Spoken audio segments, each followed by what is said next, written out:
From Daniel Ricciardo winning the Monaco Grand Prix despite facing a power loss, to Pierre Gasly coming out on top soon after being demoted from Red Bull. Here's some of the biggest upsets in F1 history, starting off with Pastor Maldonado and his historical win for Williams. Despite his flaws, Pastor Maldonado is still the last driver to capture a victory for Williams. It's unbelievable when you think about it. We're talking about the Spanish Grand Prix from 2012. That was ages ago.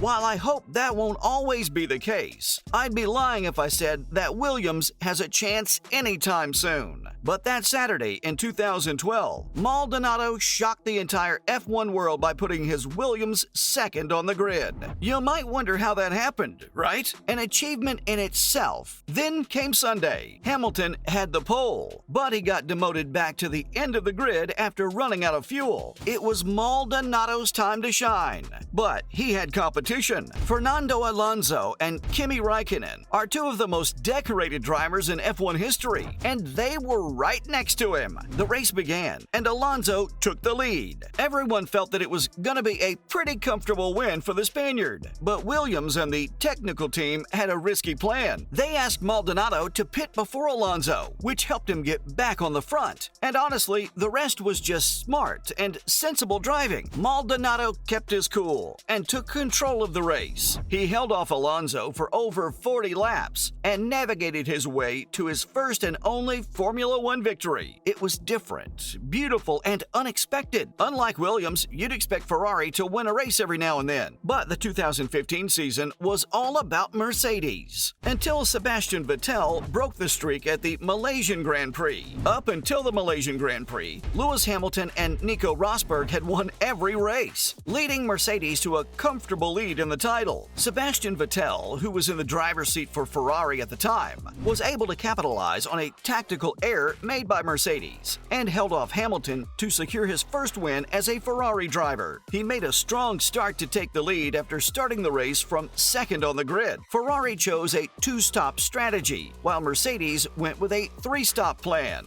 and that made all the difference. When Hamilton stopped, Vettel was in the lead because he was able to remain out longer on his second stint. Then in the last laps of the race, Vettel managed to hold off Hamilton and win the race, much to everyone's shock. But I have to say, this race was a statement for Ferrari to show that they were back and ready to fight. Oftentimes, technical strategies play a huge part in helping a driver win. After all, it's pretty rare to see someone win a race when they're having issues with the car. But that's not a problem for Daniel Ricciardo, who won the Monaco Grand Prix and proved why he's still a threat. The Australian driver has been hit or miss since he was dropped by Red Bull. Everyone knows he's capable, but for one reason or another, he just can't prove himself. Sure, his days at Red Bull were limited, but he was a star there. When the Monaco Grand Prix took place in 2018, everyone got to know what Danny Ricciardo was capable of. Ricciardo started at pole and took Vettel on at turn 1, going into the lead. Now they had to pit so the tires could be changed, and Vettel decided to stop on lap 16. Ricciardo stayed out for another couple of laps before he reported a loss of power. That's when Vettel started closing in. The call from Red Bull was that the problem wouldn't get better, and Ricciardo had to keep his place, but at a reduced pace. With his change of pace, all other cars were bound to get closer. And next up was Hamilton, who picked up speed. Eventually, the top three were within 3 seconds of each other, and that's where things got interesting. Vettel and Hamilton both had fresher tires, and so it was expected that they'd go ahead of Danny. But the Australian somehow managed to keep his pace throughout. He got his first win of the season and showed a solid display of determination and hard work. His stock was up after that race because he was clearly not the favorite to win. Over the years, Red Bull's fiercest competitor has been Mercedes, who's dominated F1 for the past decade. But who would have thought that the Mercedes drivers have serious competition amongst themselves? I mean, it was evident when Nico Rosberg won the World Championship in 2016. You kinda gotta feel bad for Nico when his teammate is considered to be a better driver than him. And of course, you know how they say the better driver gets the better car in F1? Well, he had a point to prove,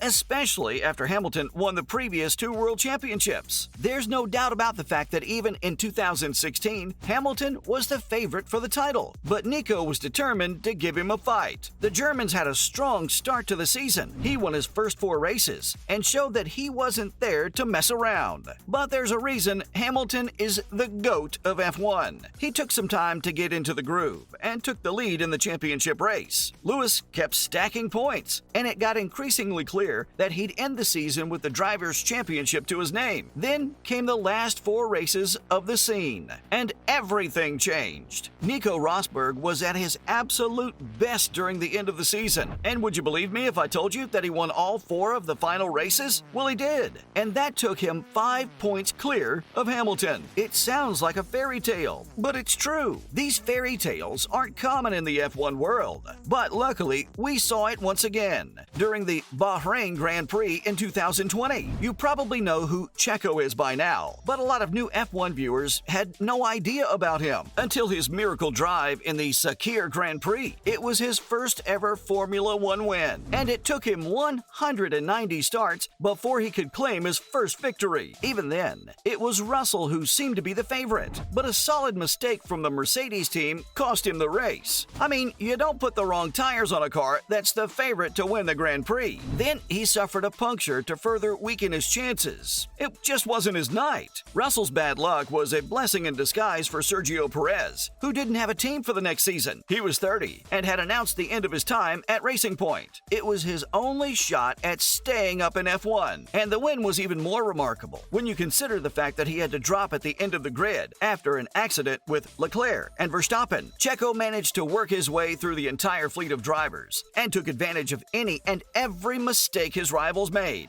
In the end, it was Esteban Ocon who was fighting with him to reach the checkered flag, but Checo used his experience to stay ahead in the race. He wasn't ready to blow the chance he got after 10 years of waiting, and it paid off. Checo won his first ever race and secured a car with Red Bull for the upcoming season. All these forgotten drivers need is a chance to prove others wrong, and Gasly showed Red Bull they made a mistake at the Italian Grand Prix. The Italian Grand Prix in 2020 was won unexpectedly by Pierre Gasly, who was transferred from Red Bull Racing to Toro Racing earlier in the season. Gasly had issues with his car at the beginning and was not expecting to win anything, but he managed to hold off McLaren's Carlos Sainz and Lance Stroll to become the first French driver to win a Grand Prix since Oliver Panis in 1996. It was a breathtaking display if you ask me. Gasly did it by taking advantage of a red flag period because of a crash involving Ferrari's Charles Leclerc, and the rest is history. Gasly's victory was a wonderful way for him to show everyone that he's a capable driver, and he's still ready to give anyone a fight. And those were the biggest upsets in F1 history.